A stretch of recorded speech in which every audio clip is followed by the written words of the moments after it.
How do you stop a disease that has the capability of wiping out almost an entire civilization or killing hundreds of millions of people?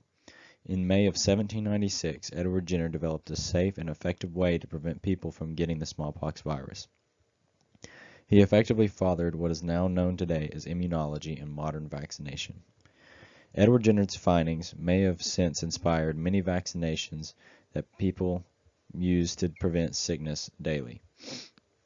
To get a better understanding of the impact Jenner had on society, I did a lot of credible research.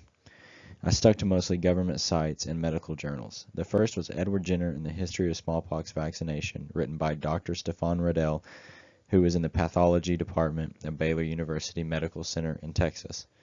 To get more facts on the smallpox virus itself, I used the CDC, or the Center for Disease Control and Prevention, the history of smallpox.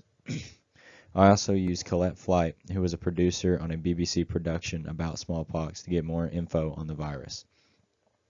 I got my immunology information from the British Society for Immunology.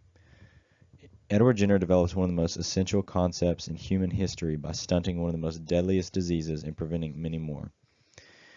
I plan to talk about the virus smallpox and the effect it had on the world. Then I'll explain how Jenner made his discovery, and then I will talk about how his discovery affected the world as we know it today. Okay, so before discussing what Jenner did, let's talk about the disease that led him to his discovery. Smallpox was a horrible disease that either killed or severely scarred the infected. It was also known as the variola virus. It was spread through air and fluid. I learned after reading an article by Colette Flight that it was a disease that ravaged through developing civilizations, usually carried by incoming settlers. For example, the Incas and the Aztecs were infected by the Spanish, completely wiped out by the disease because they did not have the immunity built up to fight the disease themselves. So they almost all immediately died from the virus. This didn't just happen in developing civilizations, it was also affecting many developed civilizations, and it was pretty much just all across the world. It was all over the place, and it was very hard to contain and fight. The CDC reports the symptoms of the virus to be your skin would be covered in a horrible rash that would start in your mouth and face and move to your arms and legs, as seen in this picture. These places would be filled with an infectious fluid that spread the disease. The infected also had a high fever and nausea, and in those times, a high fever and nausea could mean certain death. Colette Flight and multiple other resources estimated that every 3 out of 10 people died that were affected by the disease. The disease started in the early BC, and the last known case was in the mid-1970s. So therefore, the disease had a very long time to wreak havoc on the world. It is considered one of the most deadliest diseases, as considered the deadliest disease in history, claiming the lives of millions upon millions of people. There was a current vaccination attempt in place.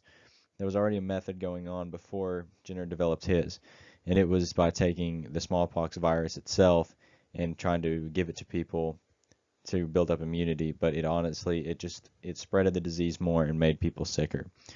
So with the disease raging on, he needed to find a different way to stop the disease.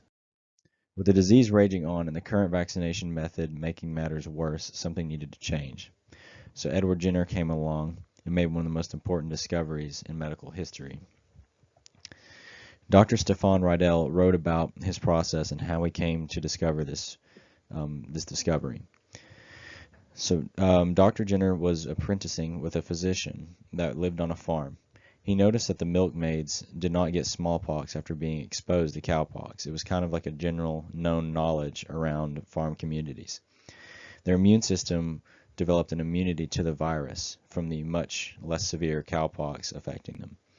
So he used this information to inoculate a young boy with cowpox. The boy got minorly sick for a few days and then was fine because cowpox is not nearly as severe as smallpox. He then inoculated the boy with the smallpox virus and it did not affect him. The cowpox made his immune system adapt to fighting off the smallpox without making him extremely sick or killing him. This discovery snowballed into many medical advancements and techniques that we still use to this day. It is a technique and/or study that we call immunology. So Jenner created what is now known as immunology. That's why he's considered the father of immunology. Jenner's methods of vaccination has saved hundreds of millions of lives. He is considered to have saved the most lives in human history. So immunology is the study of the immune system and how it fights off and adapts to diseases. Immunologists are constantly discovering and evolving new ways to prevent diseases. He was one of the first people to use successful vaccination. So we still use his method to this day, such as the flu virus. Whenever you get a vaccination for the flu virus, it's the same concept. The British Society of Immunology estimated that the process of vaccination is credited to have saved the most lives out of all the medical advancements in history.